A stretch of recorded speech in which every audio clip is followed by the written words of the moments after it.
Hello everyone. Hope you're well. In addition to the little session we did on the SWK220 professional discussion, which is coming up towards the end of your placement, I thought I would do a little video for you. And obviously you've got the developing professional practice sessions coming up on I think off the top of my head 11th and 25th of March, and in those sessions we'll help you kind of explore a piece of practice,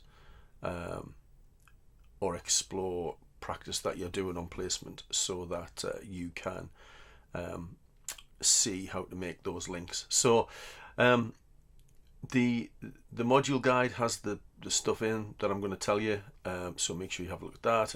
The timetable and your hand-in dates are listed there, and the drop boxes will appear in good time for you to submit. So go and have a look at all of those things in the module space. So the professional discussion, as I probably said to you when I was with you in class, it feels very scary.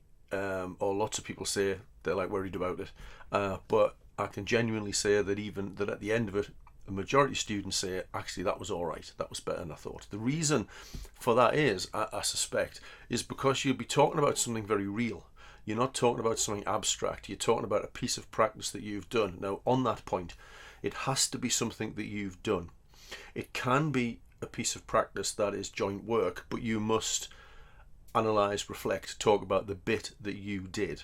Yeah, that's important. You can set the context as to why it was a piece of joint work and what everybody did. You can do that in your synopsis if you would like, or very quickly at the start of the presentation.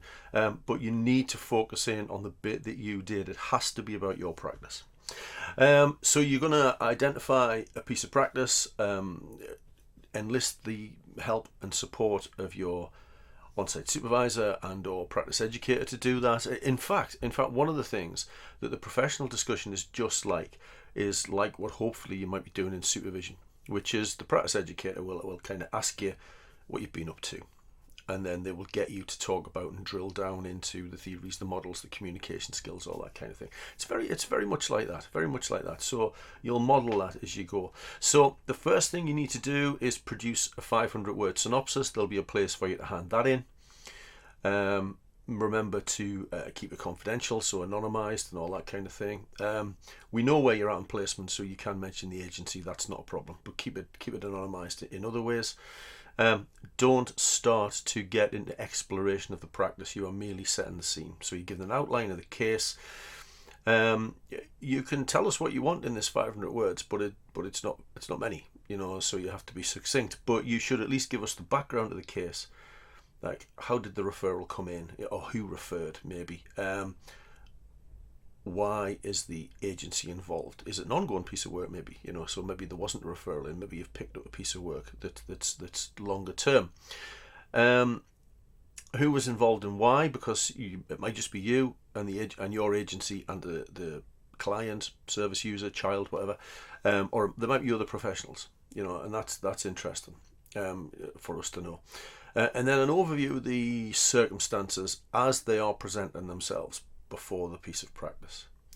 And you might want to think about who you consulted with, who did you ask questions of before you did the visit or the Teams meeting or the phone call or whatever it happens to be that you're talking about. And then what's your remit? What are you trying to achieve through this piece of work? It doesn't have to be kind of earth-shattering and mind-blowing. It doesn't have to be dramatic. It could be a simple, straightforward piece of practice. People have done professional discussions around supporting people to fill in housing benefit applications, for example. So it doesn't have to be, something kind of complex, particularly. The complexity will be in there, but the action doesn't have to be complex, if that makes sense. Filling in the form is not a complex, but the complexity that sits under that. Why are you having to help someone fill this form in? What's going on in their worlds around this form? Maybe is where the complexity is at. But it's really difficult to give specific advice because you'll all be doing very different things. Hopefully we'll unpick that in the DPP sessions. So you've got a timetable. The timetable's up there, and your synopsis comes in roughly about a week. It comes in the week before the professional discussions take place.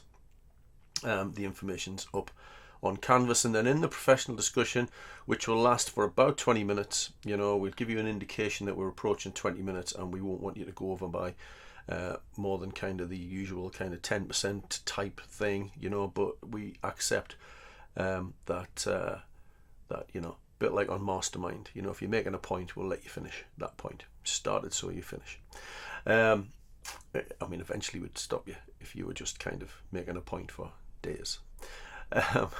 So you will present for 8 minutes. We'll try to stick to that quite to the point, because the longer you go over that, the less we get to ask you questions.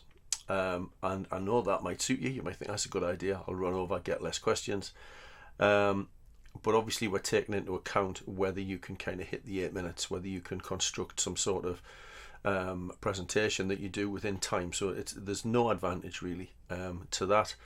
And the questions, remember, the questions can only be about or around kind of what we hear, so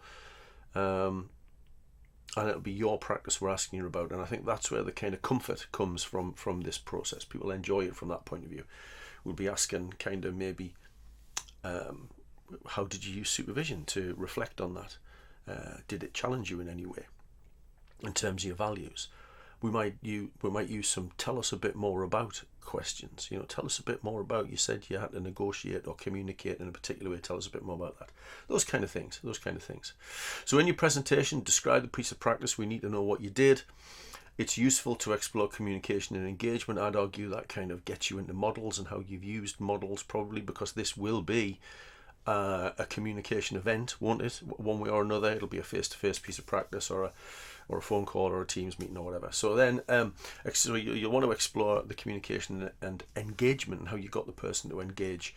Maybe engage in communication or engage in the model that you were presenting. I'm going to come back to the learning outcomes, and then explore maybe how the person's circumstances or physical health condition or mental health condition or whatever it is, how's that impacting on your piece of practice? How have you taken those things into account?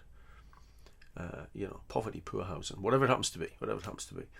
Then link the practice to relevant theory, and slightly differently here, because of the time constraints, you don't have to explain what the theory is. You would usually do that in an assignment. You'd usually be quite clear about the origins of the theory and what the theory says. You'd describe the theory first, then apply it. For the purposes of this, we just want you to apply it, okay? And then we'll ask you some questions, as I've illustrated above. So how does that fit with the learning outcomes, I suppose, is the other bit of this. Let's have a quick look at them. It's pretty much all the learning outcomes. So it's learning outcomes 2 to 7. Again, all in the module guide. So learning outcome 2 is an understanding of different models of social work, assessment and intervention. Don't get too hung up on the word assessment. I didn't do an assessment. You're assessing all the time. How are you assessing in the broader sense the situation as it presents itself? What are you unpicking from that? What are you unpicking from the conversation? So it won't, in most cases for you, it won't end up in some sort of assessment document. Don't worry about that. You're assessing all the time. You're intervening all the time. So what we want you to link it to is some sort of model that you might have used or even thought about afterwards on reflection, because this is part of a reflective exercise, isn't it? So it might be I used this model, or it might be actually having learnt more about the person and found out this about their circumstances, I might use this model in the future, and this model might work because of these things that I found out. So we can integrate the models in whatever way you feel is appropriate. And then an understanding of social work values, power imbalances and their implications for working with people. Well, let's get at what's driving you in this intervention. People often talk about being person-centered or empowering people or whatever it is, promoting autonomy, those kind of things. Don't just throw them in as words. Give us a little bit at least about how or why that was important. Okay. And obviously think about the power imbalance. Now, interestingly, in some of the organisations that you're in terms of social work practice, you're maybe a bit more alongside people in a more of an advocacy role. So maybe the power is slightly different to local authority, practice. Maybe it's a bit different to talk about that if you would like to. Well, and you need to, because it's in one of the learning outcomes. And then the ability to understand and apply theoretical ideas to social work practice. Well, the understanding will come from your application. So what theories were informing you, or what theories did you think about afterwards? I thought, actually, once I'd been through this intervention communication event, actually what I discovered was that actually thinking about it through the lens of theory X makes me consider these sorts of things. Yeah. So you're using the event, but you kind of sometimes talking about what happened in the moment, reflecting how you reflected in action, I suppose. And then there's this reflection on action. What did I do, and what might I have done differently, or what if I'd been aware of such and such, how would that have affected things? So you can bring all of that together. There is no one right or wrong way to do this. You'll all do it very differently, because the practice you're engaging in is different.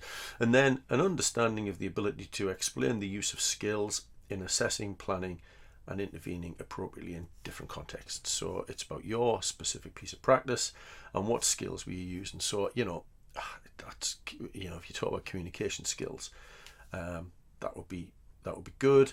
It might be skills of analysis, might be skills of helping the other person reflect. It could be a counselling type skill that you've used to think about those kind of things.